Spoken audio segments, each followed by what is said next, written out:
I wanted to get into the Naziah Harris story because I feel like a lot of people listen to me and people who I don't know listen to me. And I think a lot of y'all, may have, and this is just because of what I've experienced in real life with people. People don't always have the best mindsets about certain things, and they be thirsty as fuck for men. And I think you need stories like this to permeate your fucking memory whenever you think about putting some weird ass nigga before your kid, before any kid, before what's right and what's wrong. Like you really need to remember these moments when these niggas come into your life and present themselves a certain way and end up being monsters. Stop believing that this shit doesn't happen. Stop believing that, oh, not my girl, you don't fucking know, especially the way y'all pull niggas off the streets. You wondering why a 30-something-year-old man living under the sink. Like, hello. But let's get into this. Neighbors, a Michigan man has ruled, a Michigan judge has ruled that Jarvis Butts, 42, will stand trial for the disappearance and death of 13-year-old Naziah Harris. Who went missing on, because I want to make sure I'm saying it right, who went missing on January 9th, 2024. Butts, who was in a relationship with Naziah's aunt and had 5 children with her, is accused of grooming and harming the young girl. 5 children? You really laid up and let that nigga with a ponytail put 5 children in you? I bet feeling so grateful that somebody his color wanted the fuck. Girl, I'm sorry. Let me continue. Prosecutors say Naziah texts Butts from school to arrange a meeting. Surveillance footage showed her leaving school and heading to Butts' auto shop. Her clothes found near Detroit's so he got an auto shop. Okay. Her clothes found near Detroit's Rouge River the day after she vanished showed signs of a struggle. Butts' phone was traced to the same area. Investigators discovered concerning internet searches on Butts' devices, along with sexual messages exchanged with Naziah. The searches were about how to terminate a pregnancy. Witnesses testified about inappropriate behavior and past incidents involving Naziah and Butts. Naziah's aunt, Shannon Harris, testified that she did not suspect anything beyond a normal uncle-niece bond between Butts and Naziah. You a fucking lie. You a lie. You a lie. We could say what we want to about Tyler Perry, but the archetypes in his movies and shit are absolutely spot on for how some of you raggedy, thirsty, malnutritioned of spirit bitches act about men. Naziah was raised by her grandmother and aunt due to her mother's alleged drug addiction.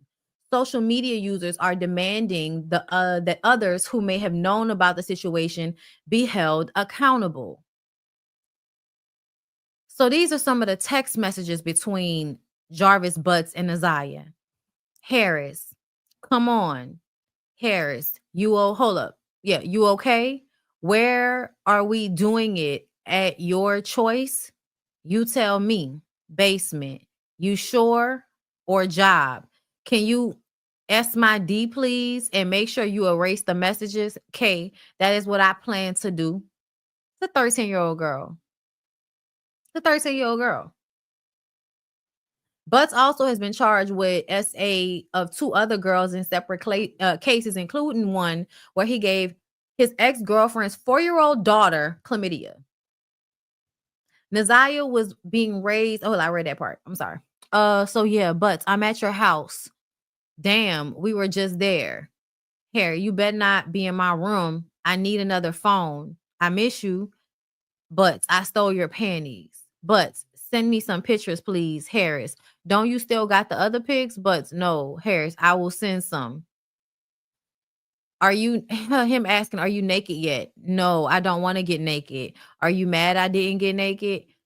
But I'm used to you telling me no. Like this is a 30-something-year-old man, right? I don't think 42, I'm sorry. 42-year-old man talking to a 13-year-old girl. She said, "Come on, babe, I'm sorry, just not in the mood right now. I'm sorry." Like, this shit is I don't even wanna read it. I don't wanna read. Let's see, this is the final text exchange between Butts and Harris before she went missing. Harris, don't forget, be there before 3. I will let you know when I'm leaving school. If you're not there, I will wait. Send okay if you see the message so I can delete your number. Okay. So the aunt who testified that she never saw anything inappropriate between Jarvis and Naziah, she had this to say after social users noticed a lock on her fridge in one of her pictures. Since you all seem to be struggling with this concept, let me help clarify. By state law, personal refrigerators can have locks chains as long as children have access to their fridge at all times. Good morning. No, bitch. I know you think you ate, but you absolutely did not. Why is there a lock on your refrigerator? Maybe your ass should not have laid down and had 5 fucking kids. Cause I'm thinking that you're trying to keep the children out of the refrigerator, but that sounds like abuse to me. How a nigga own a auto shop, but you don't have enough money to not lock your refrigerator? My niece would be home if only I knew her location. But one thing for sure, don't try to malign my reputation by painting an untrue picture of who I am. Ma'am, the picture has been painted. You laid up and had 5 children with a nigga that gave a 4-year-old chlamydia. We don't have to paint a fucking thing. The writing is on the wall. Destiny's Child. What are you talking about? Why they say Naziah auntie used her GoFundMe money to put money on Jarvis books and threw a party for his birthday. Ew, that's so disgusting. That's what the fuck I'm talking about. And to me, if he ends up in jail for this, as he should, her ass need to be right fucking behind him because you probably knew exactly what he was doing, but wanted him to stay there because you thirsty and your self-esteem is in hell. So you gonna go ahead and let him do what he was doing to that little girl. Beautiful little girl. Reading up on this Naziah case, and it breaks my heart. Both her aunt and grandmother failed her. They practically handed that little girl to that molesting demon on a silver platter. I know that vengeance is yours, God, but people like that don't deserve to breathe. Not in my opinion. Naziah grandmother failed her the most. 100% grandmother are supposed to protect you from all harm. This lady didn't give a flying fuck about her granddaughter. Crazy because her grandma had her first child at 11. She had 7 children altogether, one of them being Naziah's mom. Naziah's mom had her at 13 years old, product of her mom being with a married man. It seems like she didn't have a chance, to be honest. No, it doesn't. It doesn't. And that's why whenever one of these stories comes up, I'm going to get my ass up here and tell y'all that that's fucking nasty. That is terrible.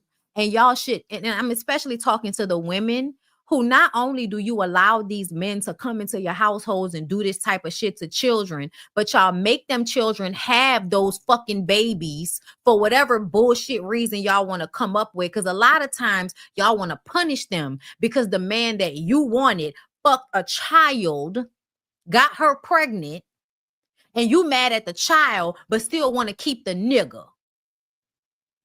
I would be asking the auntie if you did something to the little girl too. Girl, I'm sorry, y'all. This story is really upsetting me because I read about the abortion he tried to give her.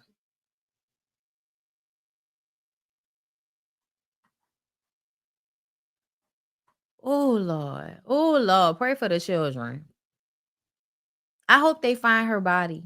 I hope they find her body. I hope they lock his ass up and put his ass under the jail.